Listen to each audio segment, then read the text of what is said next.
Hi my dear students, welcome to our channel Learn Physics with Guna sir. If you are watching our channel first time, please subscribe. For more updates, click the bell icon. Okay, ఈరోజు concept ఏంటంటే, for example మనం ఏదైనా ఒక బాడీని కనుక horizontal సర్ఫేస్తో theta angle చేస్తున్న ఒక inclined plane మీద కనుక అరేంజ్ చేసినట్లయితే దాని మీద ఫోర్సెస్ అనేవి ఏ డైరెక్షన్లో యాక్ట్ చేస్తాయి, ఎన్ని ఫోర్సులు యాక్ట్ చేస్తాయి అన్నది చూద్దాం.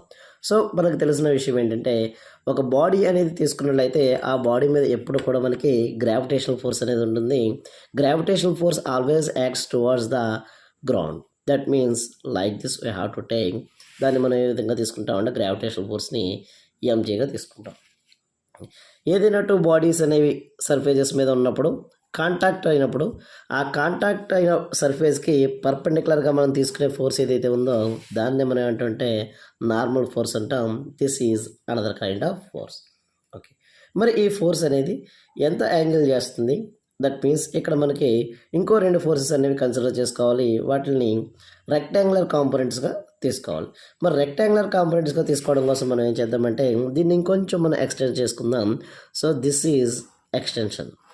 ఓకే, సో ఈ విధంగా మనం ఎక్స్టెండ్ చేసుకున్న తర్వాత ఇప్పుడు ఇది థీటా అయింది కాబట్టి ఇదేమవుతుంది, మనకి 90 degrees అవుతుంది.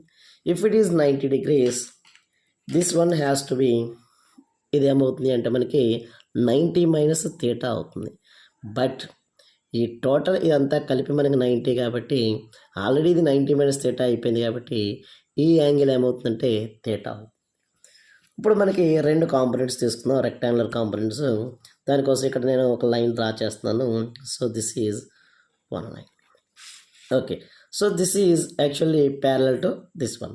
ఇప్పుడు ఈ కాంపోనెంట్ ఏమవుతుంది, అదేవిధంగా ఈ డైరెక్షన్లో, దట్ మీన్స్ దీనికి ప్యారలల్గా ఉన్న ఈ కాంపోనెంట్ ఏమవుతుంది అంటే, సో ఇది థీటా, ఇది హైపోటనస్. ఇది హైపోటనస్ కాబట్టి ఇది ఏమవుతుంది, థీటాకి అడ్జసెంట్ అవుతుంది. అడ్జసెంట్ అయింది అంటే అప్పుడు మనం ఏం రాసుకుంటాం, అడ్జసెంట్ అంటే మనకి కాస్ కాబట్టి కాస్ థీటా. లేదు మనకి డౌట్గా ఉంటే దీన్ని ఏబిసిగా రాసుకున్నట్లయితే మనకి ఏబి కావాలి.